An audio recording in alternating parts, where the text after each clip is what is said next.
Assalamu alaikum wa rahmatullahi wa barakatuh. Welcome to my another blog. Myself Alauddin Hossain. আশা করি আপনারা সকলে ভালো আছেন।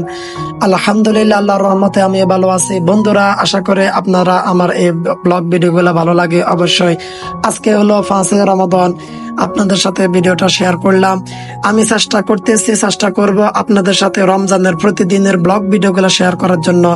আজকে আপনাদেরকে আমি দেখাবো আমার মাদ্রাসার চারপাশে কি কিছু আছে। তো কথা বলতে বলতে আমি মাদ্রাসা চলে আসলাম। আসার পরে ছেলে মেয়েদেরকে পড়া দিয়েছিলাম সূরা ইয়াসিনের 3 আয়াত, এক আয়াত করে 3 আয়াত পড়া দিয়েছিলাম। আর জানালা পাশে দেখলাম 2টা সিংহাস। তো আমি ভাবলাম লেজারে আমরা আজকে মাদ্রাসার একটু ঘোরাফেরা করে আসি। আমি আর আমার আহাদ হুজুর এবং আমরা দুজনে মিলে মাদ্রাসার পাশে যাব এবং দেখি মাদ্রাসার আশেপাশে কি আছে। তো আমি জানা নাই, তো ভাবলাম ওইখানে চলে যাব। ওইখানে অনেক গাছপালা আছে আর আজকে অনেক রোদ, পরিবেশটা অনেক সুন্দর। তো সবকিছু মিলে আলহামদুলিল্লাহ ভাবলাম ওইখানে চলে যাব। তো যাওয়ার পরে দেখি যে বাবা সেই কাজ। আলহামদুলিল্লাহ আমরা কথা বলতে বলতে চলে যাব এখন ওইখানে। আর ওইখানে যাওয়ার পরে আপনাদের সাথে ভিডিওটা শেয়ার করব। আর আমরা ওইখানে চলে যাওয়ার পরে অবাক হয়ে গিয়েছিলাম, কারণ হলো অবাক হওয়ারই কথা। এখানে অনেকগুলো পাতাকপি রয়েছে আর পাতাকপি গুলো রোগ হওয়ার কারণে নষ্ট হয়ে গিয়েছে, কৃষকের অনেক লস হয়েছে। তো ভাবলাম আপনাদের সাথে ভিডিওটা শেয়ার করি। তো অনেকক্ষণ আমরা এখানে ছিলাম আর রোদ্র বেশি হওয়ার কারণে আমরা চলে আসতেছি।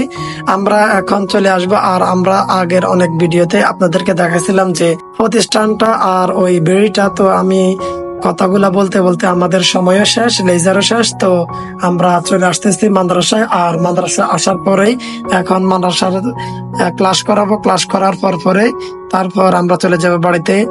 আর আপনাদের সাথে একটা কথা শেয়ার করলে হয়। ভিডিওটা শুরু করেছিলাম আজকে হাসি মুখে, কিন্তু ভিডিওর শেষ প্রান্তে ভিডিওটা শেষ করতে হবে কান্না দিয়ে।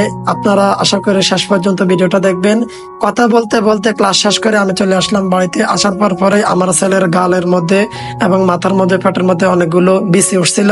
তো বলছিল যে তেলের সাথে কাছে হলুদ দিলে নাকি এগুলো ভালো হয়ে যাবে। তো আলহামদুলিল্লাহ এগুলা তৈরি করলাম। তৈরি করার পরে আমি এখন চলে আসলাম মসজিদে আসার পরে 5 শুরু করলাম। 5 শুরু করার পরে তো প্রায় ইফতার হওয়ার সময় গিয়েছে। আর আমার ভাই মোহাম্মদ নাজিমুদ্দিন, ওনাদের বাড়িতে আজকে খাওয়ার, উনি আমাদের জন্য নাস্তা নিয়ে আসলো, উনি আমাদের জন্য ইফতার নিয়ে আসলো। আর এখনই হলো একটা আপনাদের সাথে শোক সংবাদ দেওয়ার কথা। আমার বন্ধু মোহাম্মদ আবুল হোসেনের বাবা আজ বিকাল 4:30টার দিকে উনি নিজ বাড়িতে ইন্তেকাল করিয়েছেন। তো আপনাদেরকে দেখাবো। আশা করি আপনারা আমার ভিডিওটি দেখবেন আর আমার বাড়ির জন্য দোয়া করবেন। তো আমি ইতিমধ্যে পোস্ট করে দিয়েছিলাম যে ফেসবুকে আমার বন্ধু আবুল হোসেনের বাবা মারা গিয়েছে। তো আপনারা অবশ্যই আমার বন্ধুর বাবার জন্য দোয়া করবেন এবং আমরাও জিয়ারত করে আসবো। এবং রাত্রে নাকি মাঠে দিবে। তো আমি চেষ্টা করব আজকে তারাবি নামাজ পড়ানোর পরে চলে যাওয়ার জন্য। তো আমি আর আমার স্বাস্থ্য ভাই মিলে চলে যাব। তো ভাবলাম আপনাদের সাথে ভিডিওটা শেয়ার করে। আর আজকে আপনাদের ইফতারে কি কি দিয়েছে সবকিছু আপনারা ভিডিওর মধ্যে দেখতে থাকুন, তো উপভোগ করুন। আলহামদুলিল্লাহ, আমি বরাবরের মতো বলি, আপনারা আমাদেরকে যে ইফতারিটা দেন অনেক ভালো ইফতারি দেন এবং অনেক ভালো, আমরা তা কয়েকজন মিলে খেতে পারি। তো আপনারা মিউজিক সাথে ভিডিওটা কন্টিনিউ করুন এবং সকলে ইফতারের আগ মুহূর্তে আমার বন্ধুর জন্য দোয়া করবেন, সে যেন তার বাবা মৃত্যুর শোক কাটিয়ে তুলতে পারে। এবং সবাই আমার জন্য দোয়া করবেন।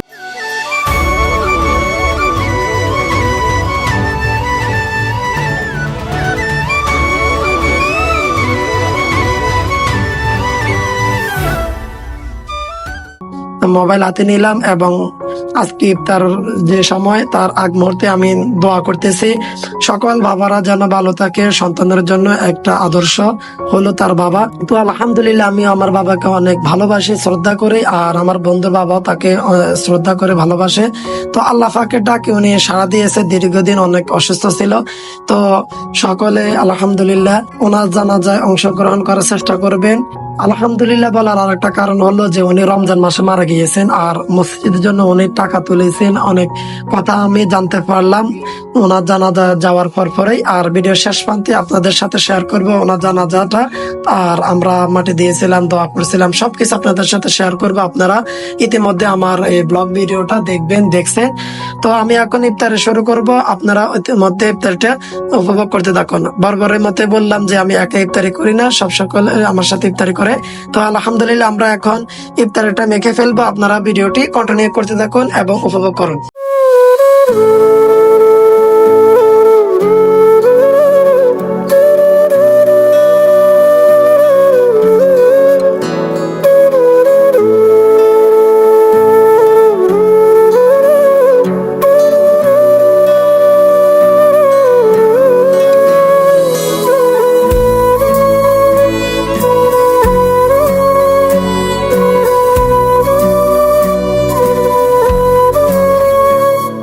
তো বন্ধুরা, ইফতারে তেছি আর আপনাদের সাথে ভিডিওটা শেয়ার করতেছি। তো আজকে আমাদের সাথে আছে সামির হোসেন। তো তাদের বাড়িতে সন্ধ্যাবেলার খাবার দেওয়া হয়েছে। আর তো আমি বাড়িতে চলে আসলাম। আসার পরে খাওয়া দাওয়া করব। আর বাড়িতে অনেকগুলো খাবার দিয়েছে, এগুলো বাড়িতে রাখি। তারাবি নামাজ পড়ার জন্য চলে যাব বাড়িতে। আর আমি আগে বলেছিলাম যে আমি তাদের জানাজা অংশগ্রহণ করব। তো বরাবরের মতোই আমি আমার স্বাস্থ্য বাইকে নিয়ে আমি সাইকেলে করে চলে গেলাম মানরা বাজারে। আর সাইকেলে হাওয়া কম ছিল, যার কারণে তো হাওয়া দিয়ে নিলাম। আর আমি এখন জানাজায় অংশগ্রহণ করতেছি। তো ভিডিওটা আপনারা কন্টিনিউ করবেন। আর আমার বন্ধু আবুল হোসেন, তিনি ওনার বাবার জন্য সকলের কাছে মাপ চাইতেছে এবং যদি ঋণ করে থাকে তার জন্য, সে যেন তার সাথে দেখা করে ঋণ পরিশোধ করে দিবে। এবং সবকিছু ওনার মুখ থেকে আপনারা শুনুন, ভিডিও নিয়ে কন্টিনিউ করতে থাকুন। তার সাথে দীর্ঘদিন পর চলে, সেই ছোটবেলা থেকে একই সাথে মানুষের আপনাদের সাথে তারপর চলে। আপনারা দয়া করে আল্লাহর রাস্তে আমার আপনারা মাফ করে দিন। যদি আমার আপনার কাছে কোনো লেনদেন থাকে আমাদেরকে জানাবেন, ইনশাআল্লাহ আমরা চেষ্টা করবো পরিশোধ করার জন্য। এবং আমার দুটো ভাই বোন বসে আছে, ওরা অনেক কান্নাকাটি করতেছে। আপনারা সবাই দোয়া করেন আল্লাহ যেন তাদেরকে সুখ সবার আমার পরিবার সবাই মিলে সুখ সবার বেশি দান করে। এবং আল্লাহ যেন আমার আপনার জীবনে ভুল ত্রুটিকে মাফ করে আল্লাহ সবার হাত যেন আমার আপনার জান্নাতের উচ্চ মাহতাম দান করুন। আসসালামু আলাইকুম।